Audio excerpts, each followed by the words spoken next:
오늘 본문에 보면요, 그 때가 이르기 전에 그런 말씀이 있습니다. 2절에 보면 정한 때까지 이런 말이죠. 정한 때까지. 또 이 말은 때가 이르기 전 뭐 이런 얘기입니다.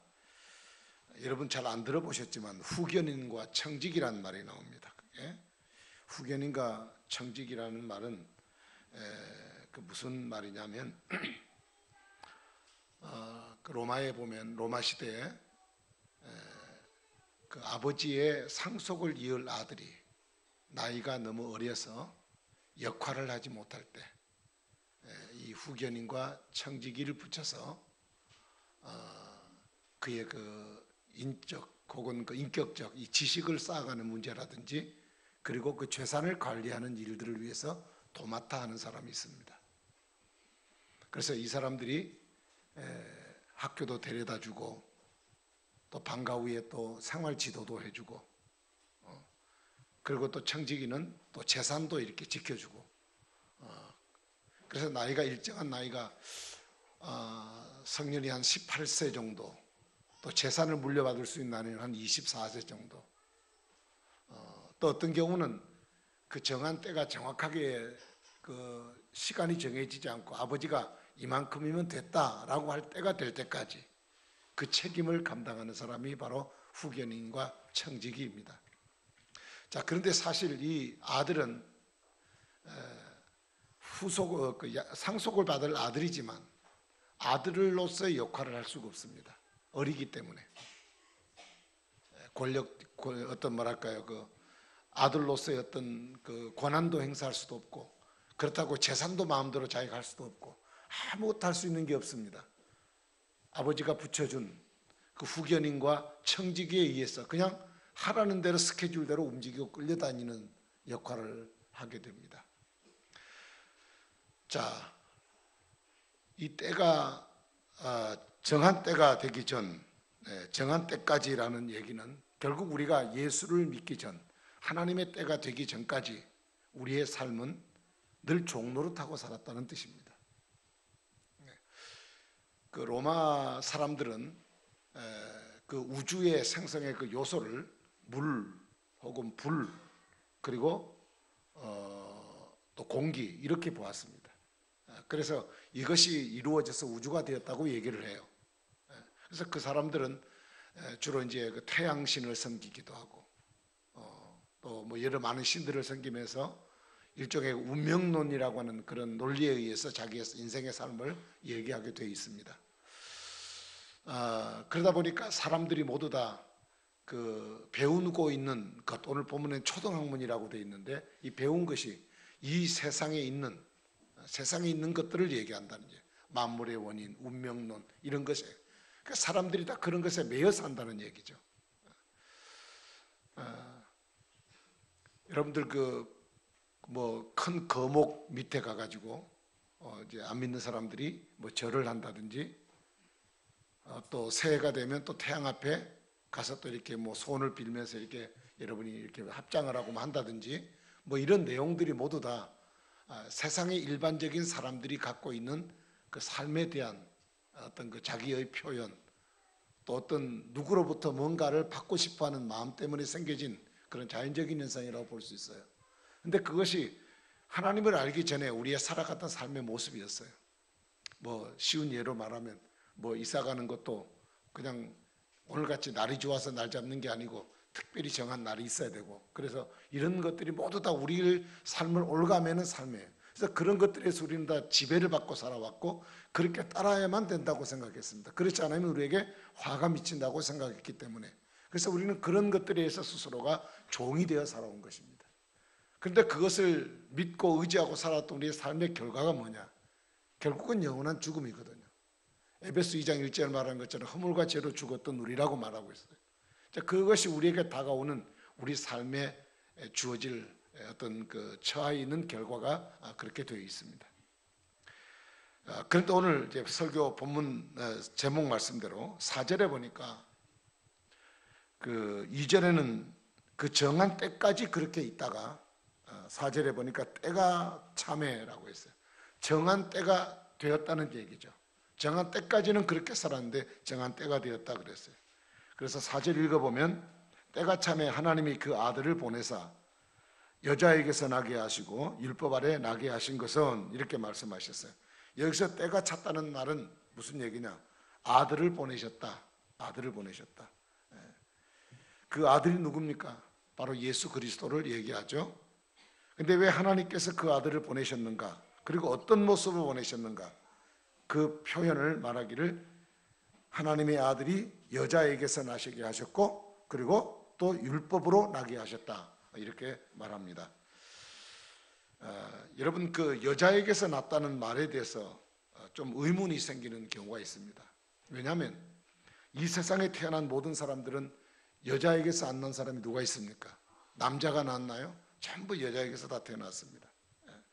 그런데 왜 하나님께서 이 성경에서 여자에게서 태어났다 예수님이 그렇게 표현을 하셨고 왜 그 사실을 강조하셨을까? 그리고 왜 율법 아래 나셨다고 그렇게 말씀을 우리에게 하고 있을까? 도대체 이 어려운 얘기, 왜 이런 얘기를 말씀하시나? 사실은 이 갈라디아 교회 교인들에게 바울이 이런 편지를 써서 보낸 내용에 이유가 있습니다. 이렇게 복잡하게 말을 하고 있는 이유는 갈라디아 교회 안에는 어떤 사람들이 있었냐면 유대주의적인 거짓 선지자들이 있었습니다. 유대주의 거짓 선지자라는 말은 어떤 사람들이냐면 그 예수를 믿는다고 개종을 했다고 교회를 찾아왔지만 그들에게는 율법을 지키고 그리고 할례를 받아야 구원을 받는다라고 주장하는 사람들이 교회 안에 들어와 있었다는 얘기예요. 교회 안에 가만히 들어와서 무슨 얘기를 했냐면 사도 바울에 대해서 복음을 전했던 사도 바울에 대해서 그 사도권을 부정했어요. 사도권을 부정했다는 얘기는 오늘 저로 말하면 손용근 목사는 목사가 아니야. 저 사람 목사가 될 자격이 없는 사람이야 하고 그것을 부정해버렸다는 얘기예요. 그러니까 결국 그것을 부정하면 뭐가 문제가 되냐면 사도 바울이 여태까지 예수를 믿어 구원받는다는 이 사실을 증거하고 교회를 세웠는데 그 전체를 다 부정하는 일이 되어버리는 겁니다. 그래서 성도들로 하여금 이 사람들이 하고자 하는 일은 교회 안에 혼란한 마음을 심어서 믿음으로 구원받는 이 놀라운 사실에 대해서 사람들에게 부정적 의미를 갖게 만들어 주어서 자기들이 전하고 싶어하는 내용들, 다시 말하면 율법을 지키고 할례를 받아야 구원을 받을 수 있다는, 갈라디아에서 이런 다른 복음을 전하면 저주를 받는다 그랬는데 그런 다른 복음을 전하게 만들므로 성도들에게 구원에 대한 하나님의 은혜를 받지 못하도록 그렇게 성도들에게 혼미케 하는 그런 일들을 하게 된 것입니다. 그래서 바울은 이 말을 듣고 사람은 그래요. 부정적인 얘기를 들으면 아니야, 저건 잘못된 얘기야 라고 얘기를 하면서도 한번 듣고 그 말이 들어오면 그 말이 계속 되뇌이게 돼요. 진짜 그럴까? 가만히 생각하니까 그런 것 같네? 라는 생각이 들어요. 그래서 이런 거짓 선자들이 와가지고 교회 안에 그런 얘기를 하니까 믿음으로 구원받는다는 확신을 갖고 신앙생활을 했는데 이 사람들이 또 와가지고 믿음으로 구원받는 게 아니라 율법을 지키고 할례를 받아야 구원받는다는 얘기를 하니까 그렇지, 이 구원을 받고 영생을 받는 일이 어떻게 믿음만 갖고 되겠어? 뭔가를 해야지 라는 마음이 마음속에 들어오다 보니까 사람들이 혼란해지게 되었어요. 그래서 그런 사람들에게 결국은 잘못되어져 빠져가고 있는 성도들에게 책망을 하고 정말 예수가 누구신지 이 사실을 다시 한 번 더 정리해 준다는 의미에서 이 갈라디아서를 기록하게 되었다고 볼 수 있습니다. 그래서 오늘 4절 말씀을 보시면 때가 참에 하나님이 그 아들을 보내사 여자에게서 나게 하시고 율법하게 나게 하신 것은, 첫 번째로 예수님은 누구신가를 얘기하냐면 예수님은 하나님의 아들이라는 사실을 말씀하고 있습니다. 여기 보면 때가 참에 하나님이 그 아들을 보내사 그런 말씀이 나오죠. 그 아들 이게 정관사 이 더라고 하는 말을 붙인 것은 예수님만이 오직 유일하신 하나님의 아들이라고 하는 의미를 가지고 있습니다. 예수님은 유일한 독생자, 하나님의 하나밖에 없는 아들, 곧 하나님의 아들이라고 하는 얘기는 하나님은 곧 하나님이시라는 의미를 말씀하고 있는 것입니다. 그 다음에 또 이분은 어떤 분이냐? 여자에게서 나게 하셨다. 어저께 제가 동정녀에 대한 얘기를 여러분에게 말씀을 드렸습니다. 여자에게 나게 하셨다. 여자에게서 나셨다는 사실을 강조한 것은 결국 이 동정녀 탄생을 통해서 예수님이 죄 없는 몸으로 이 땅에 오셨음을 밝히는, 그래서 구원자로 오셨음을 이야기하기 위해서 이 말씀을 하고 있는 겁니다. 자, 최초의 아담과 하와가 범죄를 했을 때 이제 범죄한 아담과 하와에게 하나님이 저주를 하시고 그 다음 마지막 뱀에게 저주를 하시는 말씀 가운데 창세기 3장 15절 이렇게 말씀했어요. 내가 너로 여자와 원수가 되게 하고 내 후손도 여자의 후손과 원수가 되게 할지니 여자의 후손은 내 머리를 상하게 할 것이요 너는 그의 발꿈치를 상하게 할 것이니라. 자, 여기서 말하는 여자의 후손은 누구를 얘기하느냐? 결국 예수 그리스도를 말하는데 그 여인의 후손이 때가 되면 성령으로 잉태되어서 남자 없이 죄 없으신 몸으로 우리 가운데 찾아오게 되시는 그 사실을 지금 말씀하고 있는 거죠. 그렇게 함으로 예수님만이 오직 우리의 구원자라는 것을 말씀을 하십니다. 그 다음에 율법 아래 나셨다는 말씀을 하셨습니다. 이 율법 아래 앞에 서 있는 인간, 율법이라고 하는 큰 요구 앞에 서 있는 인간은 하나님의 의의 요구를 이행할 수 없는 전적으로 무능한 죄인이라는 사실을 사람은 발견하게 되어집니다. 그래서 하나님 앞에 섰을 때 나는 죄인입니다. 나는 어떤 의를 행할 수 있는 능력이 내게 없습니다. 라는 고백을 할 수밖에 없는 것입니다. 그런데 하나님이 이런 죄 아래에 있는 사람들을 구원하실 목적을 가지고 우리에게 알리셨은 것입니다. 그래서 예수님이 십자가로 하나님의 사랑을 실천하심으로 그 율법의 요구, 율법을 지켜야 된다는 그 율법의 요구를 예수님이 대신 십자가를 지심으로 하나님의 사랑을 충족하셨고 요구를 충족하심으로 하나님 안에서 율법을 짊어지시고 책임을 갖고 오신 예수님이 십자가의 죽으심을 통하여 하나님이 원하시는 그 율법의 요구를 다 이루는 결과를 가져왔다는 것입니다. 그래서 이 본문을 통해서 우리에게 말씀하신 것은 오직 예수님만이 우리의 유일한 구원자가 되신다는 것을 강조하고 있습니다. 3장 13절부터 14절에 보면 예수님이 십자가를 지심으로 구원을 완성하신 자이심을 밝히셨는데 율법 아래에 있는 자 그리고 죄인을 속량하신 이유는 우리를 하나님 아들이 되게 하시려고 하는 목적이다. 그렇게 말씀하셨어요. 자, 예수님은 우리에게 무엇을 얻게 하셨느냐? 이 땅에 우리에게 오심으로 하게 하신 것이 하나님의 아들의 명분을 얻게 하셨습니다. 그리고 하나님의 아들이 되면 또 주어진 것이 뭐냐? 하나님의 유업을 받을 자로 하나님이 우리를 세우셨다는 것입니다. 이 땅에서와 천국에서 하나님의 자녀가 된 권세와 복을 누릴 수 있도록 그 길을 열어주신 분이 바로 예수 그리스도이십니다. 사랑하신 여러분, 오늘은 성탄절입니다. 성탄절은 예수님이 이 땅에 오셨음을 공적으로 선포하는 날인 것입니다. 예수님이 이 땅에 오신 이유는 죄 아래에 있는 우리를 구원하시려고 이 땅에 인간의 몸을 입고 친히 찾아오셨습니다. 우리는 이런 예수님을 축하하는 날이 바로 오늘 성탄절이고 또 그 일을 위해서 오늘 이 자리에 함께 모였습니다. 예수님의 성탄은 특별한 목적을 가진 탄생입니다. 아까도 말씀드렸지만 예수님의 탄생을 우리가 형식적으로 맞이해서는 결코 안 되겠다는 얘기죠.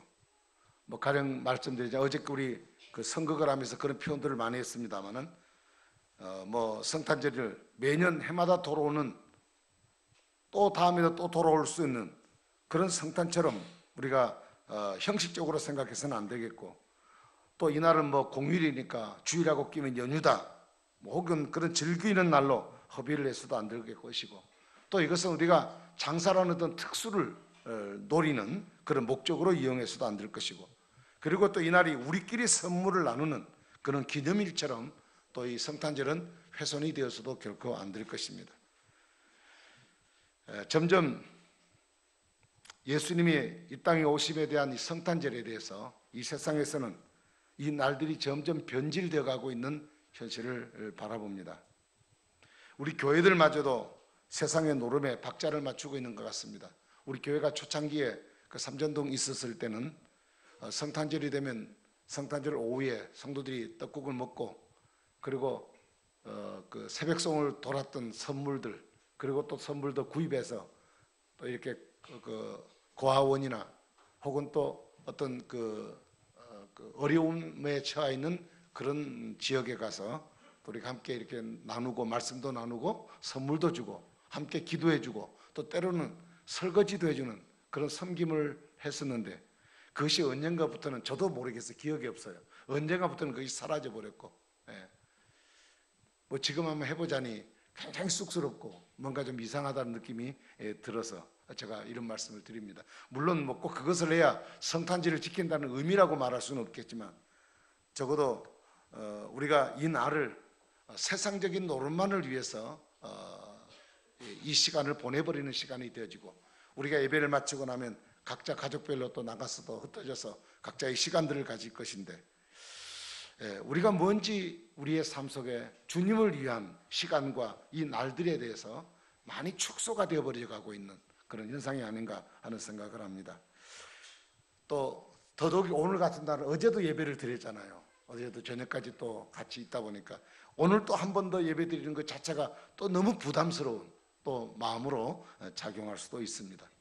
아까 이게 명성교회 큰 대형 버스가 기다리고 있더라고요. 근데 여기서 타는 사람이 한 사람도 없어. 뭔가 사람이 있어서, 교인들이 있어서 왔을 텐데 한 사람 타는 사람이 없어요. 제가 자세히 오랫동안 지켜봤습니다. 그랬더니 없으니까 슬슬 그냥 빈차 가더라고요. 그래요. 차를 갖다 대주고 교회 가서 하나님께 예배 드리자고 그래도 나오는 사람이 없어요. 다 어디로 갔는지, 오늘 노는다니까 오늘 짬 자자, 그 잠을 자는 것인지, 아니면 아예 어제부터 가족끼리 어디 가버렸는지 알 수는 없지만, 여러분, 우리 그리스도인들은 달라져야 된다고 생각합니다. 캐롤을 부른다고 성탄절을 지키는 것이 아닙니다. 하나님 아버지는 이 날을 수천 년을 기다리며 때가 되어서 그 아들 예수 그리스도를 우리를 위해서 이 땅에 보내셨습니다. 여러분, 예수 그리스도만이 유일한 구원자이심을 믿으시기를 바랍니다. 오늘 우리는 예수님 없는 성탄절이 되어서는 결코 안 될 것입니다. 저는 제 자신이나 혹은 교회를 생각할 때 요한계시록 3장 20절처럼 예수님이 문 밖에 서서 두드리시는데, 우리는 그 안에서 열어줄 생각도 하지 않고 나 혼자만 즐기는 인생을, 혹은 내 자신이 아닌가를 이렇게 늘 돌아보고 있습니다. 여러분, 예수님은 우리의 유일한 구원자로 우리 곁에 오셨습니다. 우리는 예수님 없이는 멸망밖에 없습니다. 예수님 외에는 구원의 다른 길이 없습니다. 예수님만을 우리 인생에, 우리의 삶에, 특별히 또 오늘 같은 날은 그분을 주인공으로 지켜드리는 날이 되기를 바랍니다.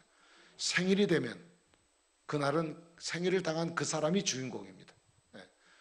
애들 돌잔치 하자 생일 해놓고 우리끼리만 즐겨서도 안 되고, 부모님을 위해서 고의를 잔치를 베풀어 놓고 그냥 해놓고 우리끼리만 즐겨서는 안 되고, 그날은 온통 생일을 당한 그분의 주인공이 되어야 되듯이 오늘 성탄절은 주님이 바로 주인공이 되는, 우리의 사랑을 표현하고 감사할 수 있는 날이 되어야 될 줄로 믿습니다.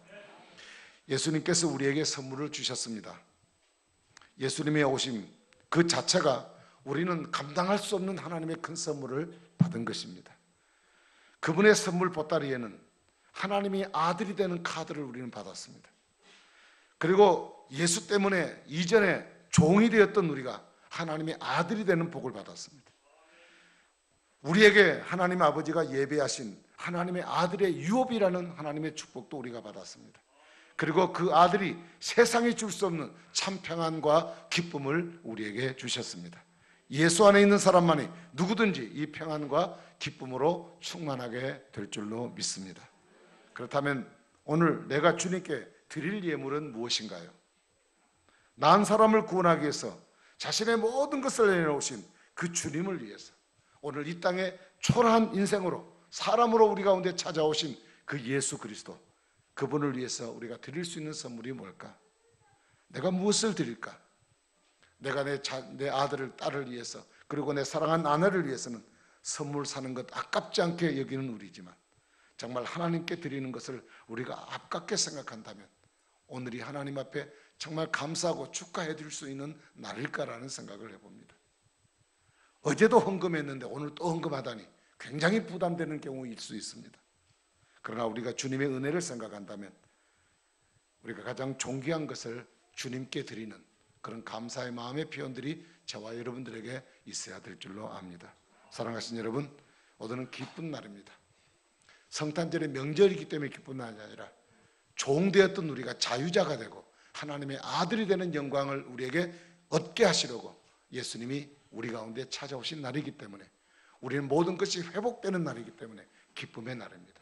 그리스도 안에서 기뻐하시고 이 감사와 기쁨으로 하나님께서 저와 여러분들에게 주신 삶의 환경 속에서 하나님의 영광을 드러내는 그런 빛된 하나님의 사람들로 승리할 수 있기를 주님의 이름으로 축복합니다. 기도하겠습니다. 자비로우신 하나님 아버지, 성탄절을 맞이하여 우리 온 성도들이 함께 나와 하나님께 예배하며 우리 주님만이 오직 유일한 구원자이심을, 종되었던 우리를 자유자가 되고 하나님의 아들이 되고 하나님의 유업을 이을 자가 되고 세상에 줄 수 없는 참 평안과 기쁨을 주시기 위하여 이 땅에 오신 주님의 성탄을 축하하는 마음으로 하나님께 모여 예배하는 우리 사랑하는 성도들 한 분 한 분 위에 그들의 인생의 삶 속에 주님이 동행하셔서 날마다 세상에 어떤 것에 이끌린 것이 아니라 주님 주신 은혜와 그 사랑에 감사하여 하나님께 영광 돌리는 믿음의 삶이 될 수 있도록 은혜를 더하여 주시고 오늘 하루 하나님 앞에 기쁨으로 하나님께 감사함으로 영광 돌리는 축복의 날이 되게 하여 주시옵소서. 감사합니다. 예수님 이름으로 간절히 기도하옵나이다. 아멘. 우리 찬송 하나님께 드리겠습니다. 123장 찬송을 드리겠습니다.